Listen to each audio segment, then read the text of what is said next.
that's a good joint.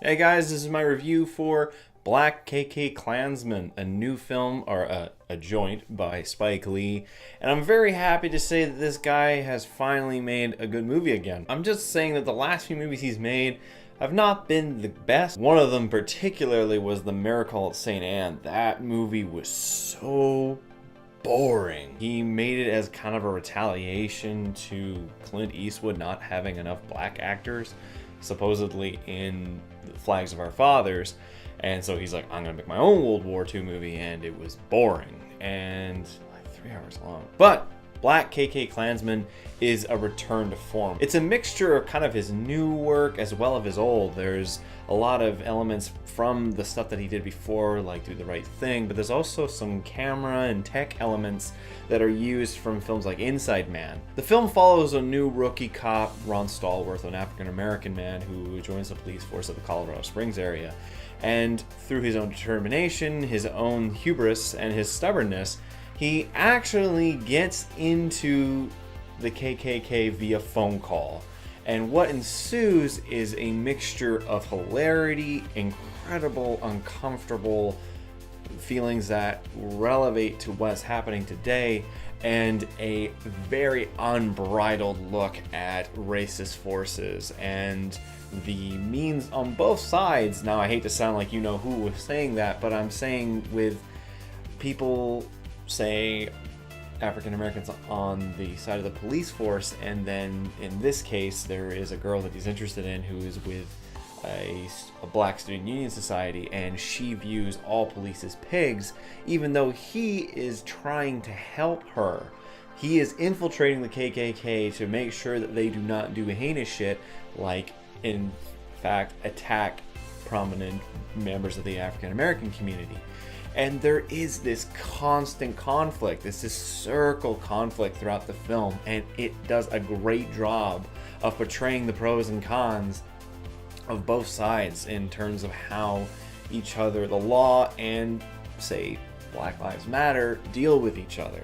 Now, the guy who plays Ron Stallworth, I admit I actually have not seen him really in anything, but he does a fantastic job. He does a great job kind of conflicting his feelings as well as being a determined cop. But on the same side, we see this human element of him with the girl that he's interested from the Black Student Union Society, and this constant conflict between his jobs, what he's trying to do, and her ideals and her motivations and her philosophies. And it's a really cool conflict throughout the film. Also, his relationship with Adam Driver, who is the cop who plays the white version of him at these KKK meetings, is fantastic. Their chemistry is very good, and Adam Driver once again proves himself to be a very commendable actor. He is probably one of the best parts of the film in terms of what happens to him, the interactions that he has with members of the KKK, and just how well and how fluid he hides his inner feelings, and he's just a really good undercover cop in the film. And again, the film does not hold back any of the tendencies in terms of racist ideals and what the KKK comprise of. And there is one scene that actually really made me feel uncomfortable. It's when one of the prominent members of this chapter and his wife are lying in bed, and they're talking about blowing up a gathering.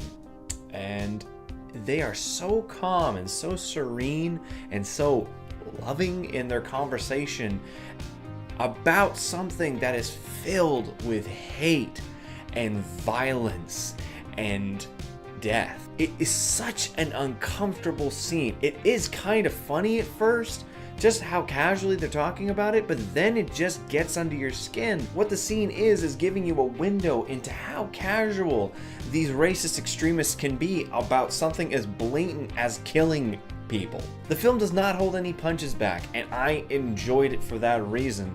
And admittedly, it must have been very kind of awkward with Spike Lee, an African-American director, standing off to the side while filming a bunch of white guys in hoods burning a cross and saying white power. but Spike Lee doesn't hold that back. Now, admittedly, the film is trying to correlate a relevance between what happened back then, what's happened throughout history, and what's happening again now. And he does that full-fledged with the ending, and you'll understand what I mean when you watch it. And I actually have to admit that made me again feel very uncomfortable, but it's an uncomfortableness that is what is today. So in the end, I very much enjoyed BLACKkKLANSMAN. I would definitely suggest it to someone who is interested in history, as well as kind of seeing how the past still replicates to today. So in the end, I'm going to give the BLACKkKLANSMAN a 6 out of 7. It's a fantastic film, it's a great historical film, and Spike Lee did a good movie again. Woo, good for him. Anyways guys, that's all from me. I hope you enjoyed this review. If you're interested in more, maybe subscribe. Otherwise, I'll see you guys next time.